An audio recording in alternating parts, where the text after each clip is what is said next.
How to sew on a button. Hello and welcome to Videojug. We're at Nicola Donati, fine tailoring and alteration specialists. Mr. Hong, the head tailor, is going to show us the correct way to sew on a button. Step 1. You will need a button, some thread, a needle, scissors, and you might also like to use a thimble. Step 2. Buttons.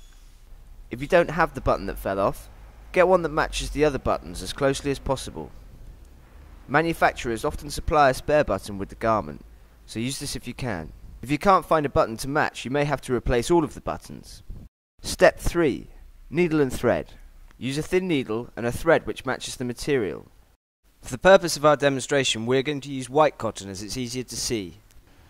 Cut a length of thread roughly as long as your arm. Wet one end of the thread to smooth the fibres together. Push it through the hole at the top of the needle and pull halfway through. Handy hint: if you are sewing through really tough material like denim, use a thimble to push the needle through without hurting your fingers. Step 4. Put on the button. Find the place where the button was attached. There will probably be a mark where it was sewn on. Push the threaded needle right through the reverse side and then back again. Pass the needle up through the eye of the button, down through another hole and back into the material. Don't pull the stitch too tightly. Step 5. Leave some space. Lift the button a little to create a small gap between it and the material. You will need this gap when it comes to fasten the button. Sew through the material and button and back again, maintaining the space between the button and material. Repeat this a few times.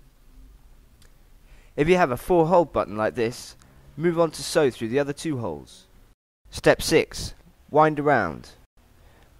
To keep the button raised a little, sew up through the material, but not through the button. Then widen the thread around the stitches, attaching the button to the garment about 6 times. This tube of thread you've created is called the neck. Wrap around one more time and pass the needle through the loop to create a knot. Step 7. Cast off. Finish by passing the needle to the reverse side of the material and tying a knot. Finally, bring the needle back through the material, but not through the button. Snip it off as close to the material as possible. Step 8. Check.